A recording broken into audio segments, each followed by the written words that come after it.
40 feet down 2.5, picking up some dust. I certainly had the good fortune of being exposed to a lot of art early on, a lot of visual imagery. Probably the more defining event growing up with the moon shot and the race to the moon on TV. The Eagle has landed. That's one small step for man. I had this little window showing you this incredible technology that was really being developed, on the fly, almost out of thin air. Really, that was probably my first exposure to computers and technology. That was just fascinating. Technology seems to follow me home, and my background in printmaking and screen printing and these other traditions, I just saw the computer as another way to produce imagery. And also as a printmaking tool, the repeatability.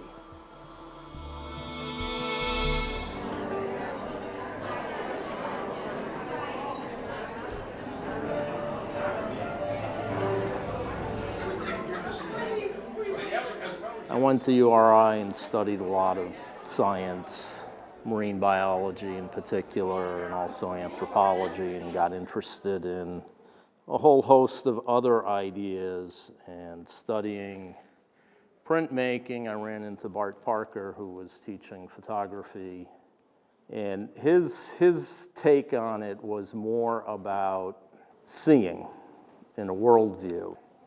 After school, I actually spent quite a number of years running pre-press and production for a commercial printing outfit, primarily because when I graduated, that was the only way to get your hands on a computer that had any kind of graphic capabilities. So I've been working with Photoshop since before it was called Photoshop.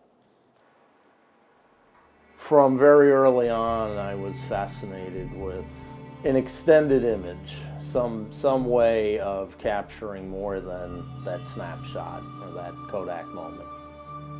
As a photographer, I was working with a lot of, in a wet darkroom, working with a lot of composite imagery and multiple exposures, some of which was done in camera, but a lot of it was done in the printing where, I was taking 20 or 30 images and printing them onto the same sheet.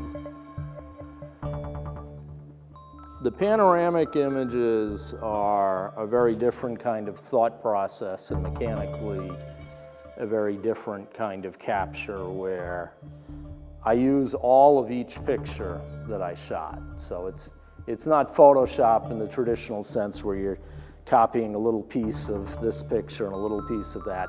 It's all of the frames laid out on top of each other and adjacent to each other at the same time, because I'm trying to create a flow and a drama that stitches the images together and carries them as one at the end. My work is really more about the feeling and the experience than it is about what something looks like. So I've experimented pretty much right from the very beginning with compositing images together to tell a bigger story. Instead of producing a photo album, to produce one image that kind of captures the feeling of being there. Thread all these different moments in time into one image that functions almost like a single frame movie. For me, this is a little closer to what being there was really like. I shoot with a lot of different cameras depending on the effect I want to create, the image I have in my head before I got started. The high contrast work is something a little different, but again, it gets back to that idea of trying to communicate what it was like to be there. Photographs, unlike paintings, often capture too much, and they have this ability to neutralize everything and give everything an equal level of importance. And I've found by using the high contrast format, I'm able to abstract in the important details. So they're very much about composition, but they're also statements of place. I was born in Groton, Massachusetts. My parents moved to Johnston when I was a couple of months old. It was a great place with a lot of outdoor opportunities. A lot of my work is about the in-between. At an event, it's about those moments in between where people are just being themselves. In the architecture, it's more about the space between two buildings and how that defines each building or the cityscape itself. And using the high contrast format kind of accentuates that. It strips out all the unimportant details and leaves you with a purer view. A big part of the process is just keeping your mind open, not being too rigid in your thinking, and that was probably one of the advantages of having two artists for parents.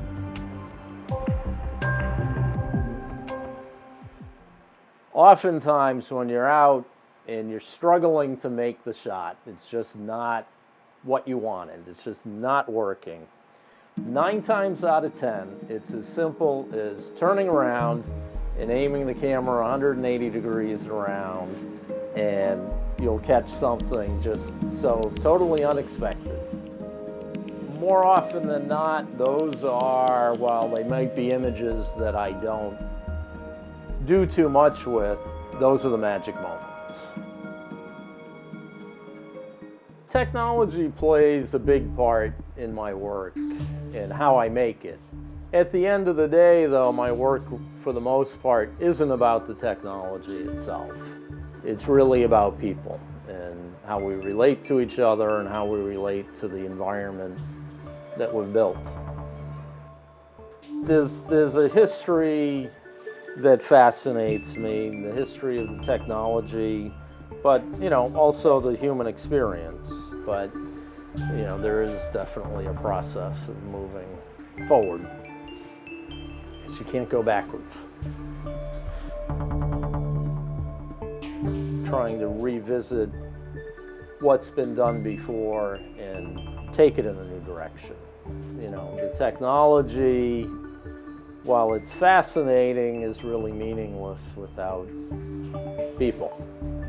And the human interaction, the things that pass in the blink of an eye that you almost don't consciously acknowledge, but they have a lot to do with how you perceive the world around you. So it's those in-between moments that really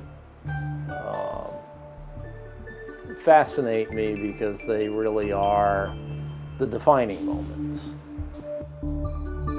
Ethan engine did not leave a crater of any size. It has about 1 foot clearance on the ground. We're essentially on a very level place here. I can see